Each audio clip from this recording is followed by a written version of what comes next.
and you have to select from this entire pool of words that which words, more than one or more than that, how many words fit correctly in a particular blank, right? So these are 4 different patterns of closed passage. Understood, everybody? Clear?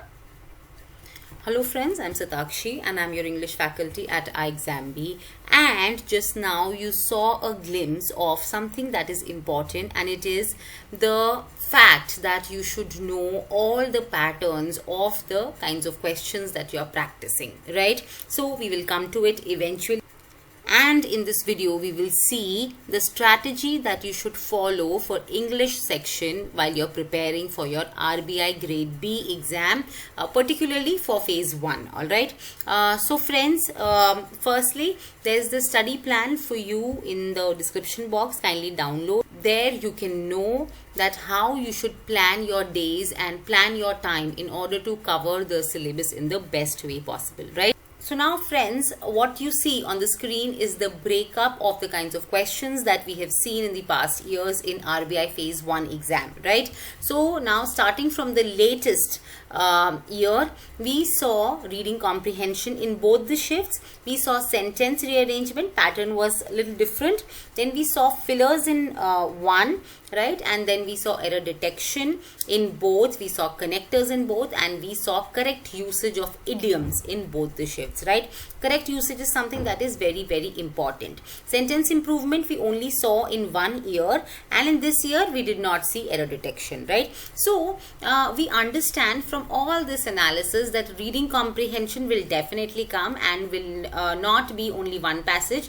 You can expect more than one passage, at least 2 passages in your exam phase 1, right? Then there are certain things that we need to lay emphasis on, and I will tell you how to study and how to prepare, right? Now friends, this is the entire syllabus of English that you have to cover. Now, by studying parts of speech, tenses, etc., your basics will be covered, and these basics will be applied in the form of questions in say sentence improvement, fillers, spotting errors, etc., right?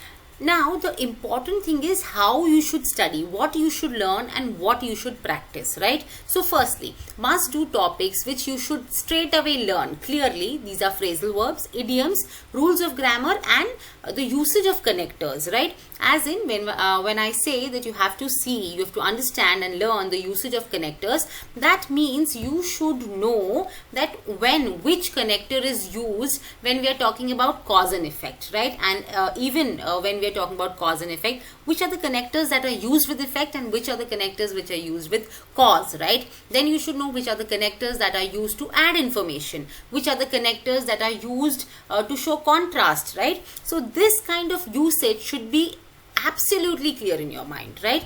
And these things you have to learn. Do not ignore phrasal verbs, idioms. We tend to put these to the end because we think that we should give more time to the subjects that we find difficult.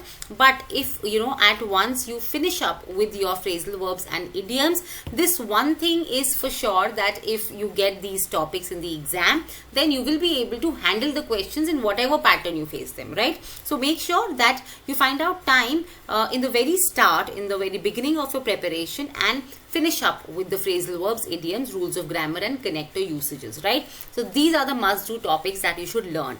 Now, must-do topics that you should practice from day 1, because they do not require any preparation as such, right? And these are connectors, sentence rearrangement, word swapping, as in exchange of the position of words, right? And reading comprehension, right? So just start practicing from day 1 these topics, right? And I always reiterate that there are there's this wonderful feature of RBI Grade B mocks where you can select a particular topic of your choice while you're attempting the mock.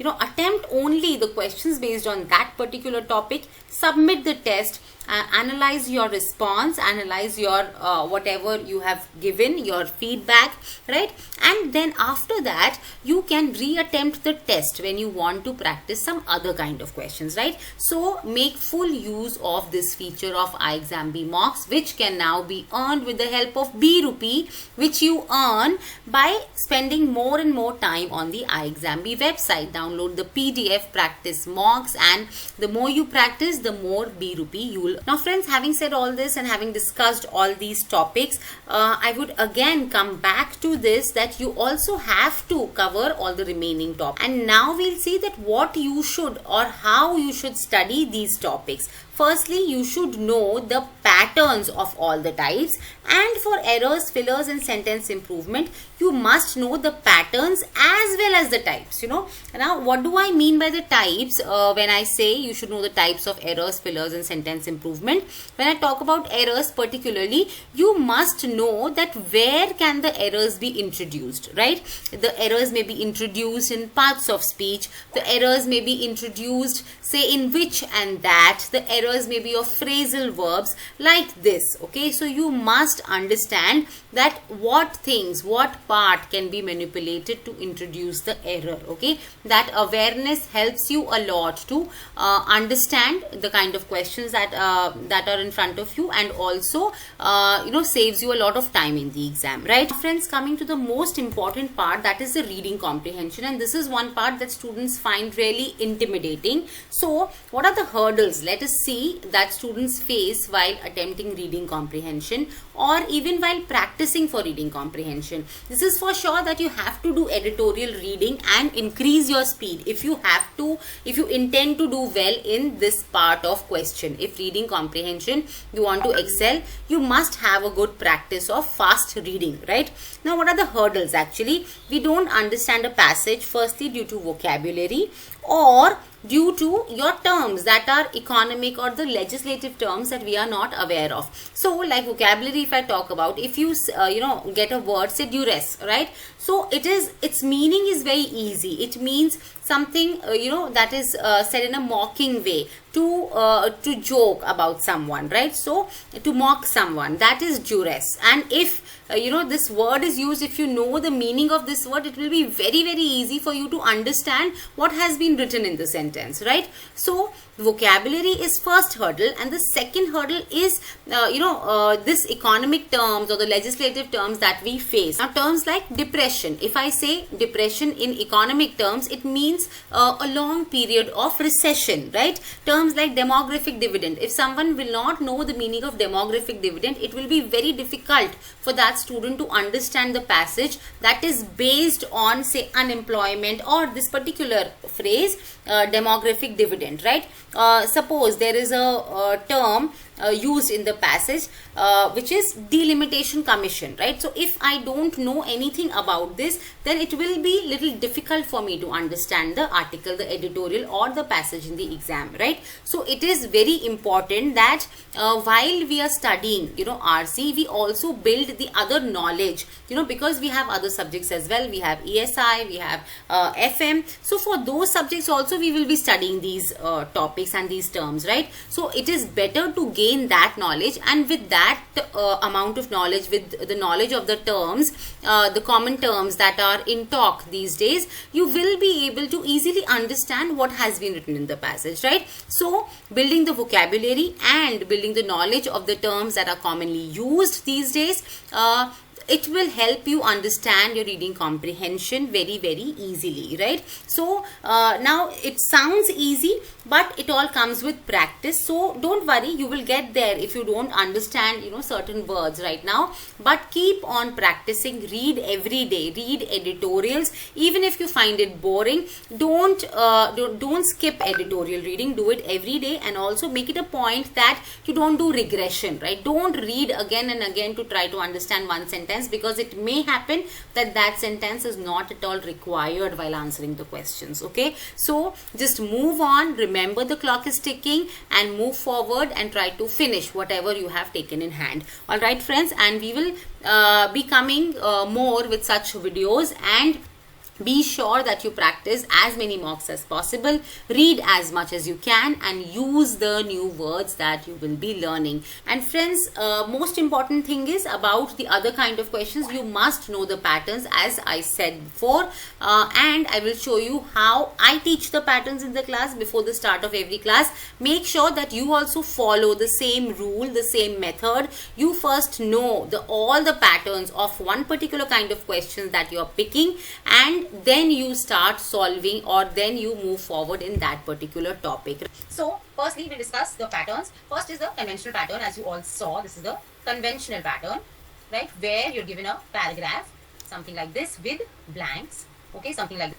Right, so like this is the conventional pattern, and the options will be given something like question number 1 will be, there will be more than one question based on this set, right? So if you people, for those for whom this is a new pattern, let me tell you, if it will always come in sets. Suppose like I have given 5 blanks here, so closed test will have 5 questions in this case, right? So the first question will have all the options which can fill the first blank, right? And similarly, the second question will have 5 options, so on, right? Now moving on to the next pattern, this is word replacement pattern.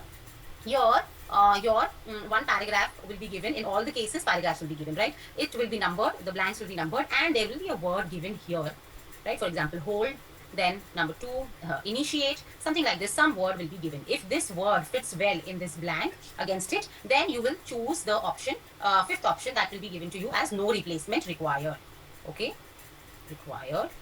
That, and then some other words will be given to you as options that can fill the blank. If this word is not good, then you will choose any of the words from these 4 options, right, to fill these blanks. So again, one word will be given, again like this, so on, right? So this is another pattern, right? Next, coming to after this, we have one sentence, again one blank, then 3 words will be given, right? So any of these 3 words, either 1, 2, or all of these 3 words can fit well in this blank. Options will be, if this is X, Y, Z, options will be something like X, X comma Y, Y comma Z, like this, X, Y, Z. These will be the options, right? Similarly, 1/5 option also. And again, you will be given, say, 5 blanks, 5 such blanks, okay, P, Q, R, something like this, right? And comes your next pattern, where this passage will be given to you, okay, with one, say, then again second, again third, right, and so on. And suppose there are 5 blanks here, 4, and this is the 5th blank, right? Now in these 5 blanks, it may be that more than 5 words are given to you. This will also be given to you in the question itself, right? So 5 and 6, or maybe 7 words will be given to you, right? So you have to pick and choose that. Maybe in the first blank, 1 and 3, both the words fit, right? So you have to, the options will be given something like 1, 2, 3, only 4, something like this. Options will be given like this, and you have to select from this entire pool of words that which words, more than one, or more than that, how many words fit correctly in a particular blank, right? So these are 4 different patterns of closed passage. Understood? Everybody clear? Friends, this is all for this video, and you all know that the notification is out. If you feel you need guidance and you need help in clearing your RBI Grade B examination, you can check the demo on our website, and if you directly want to enroll, you can use the code of RBI 47 and you will get a discount of flat 47% off on our courses. And friends, please download the study plan for RBI Grade. It will guide you as to how you can plan your preparation in these remaining 70 days.